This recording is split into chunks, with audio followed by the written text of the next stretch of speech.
In sella alla moto, alle sue amate BMW, Eliodoro era stato dappertutto, dalle nostre montagne fino all'Algeria o a Capo Nord.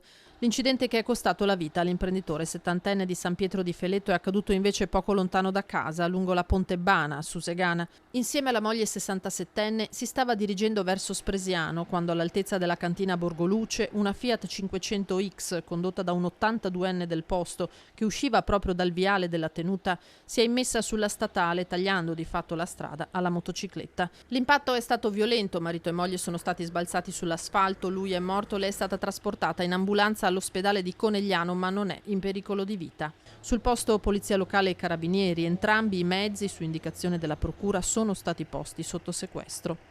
Doro era titolare della Multirail di Via del Lavoro a Cimavilla di Codognè, fondata 20 anni fa. La sua morte ha colpito profondamente i tanti che lo apprezzavano. Lo stesso presidente del Veneto Luca Zaia aveva conosciuto da vicino la realtà di Cimavilla nel 2019. Se ne va un signore dell'imprenditoria, una persona per bene, una persona apprezzatissima, che dal nulla ha creato questa impresa che è leader mondiale appunto nei servizi di catering e ristorazione. Parlo di attrezzature, non solo sui treni ma sulle navi, sugli aerei. La mia vicinanza ai familiari della signora, che so che è rimasta ferita, e spero che si possa chiudere, diciamo, in maniera positiva almeno per lei questa partita. Profondo dolore lo esprimono anche l'ex sindaco di Codognè Roberto Bet, ora consigliere regionale, e l'attuale prima cittadina Lisa Tommasella, che manifestano la loro vicinanza alla moglie e ai due figli.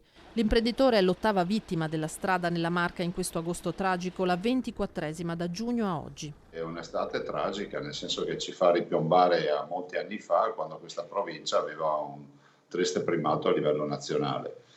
Io penso che sia giunta l'ora di rifare quel percorso che abbiamo fatto anni fa, gli stati generali della sicurezza stradale, e fare in modo che ogni istituzione faccia il possibile per mettere in sicurezza i propri cittadini. Penso che non sia neanche più una questione di infrastrutture che mancano.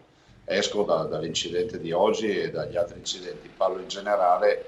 Il tema della sicurezza stradale è un tema da affrontare a 360 gradi, anche la cultura diciamo che noi cittadini abbiamo rispetto alla percezione del pericolo o quant'altro.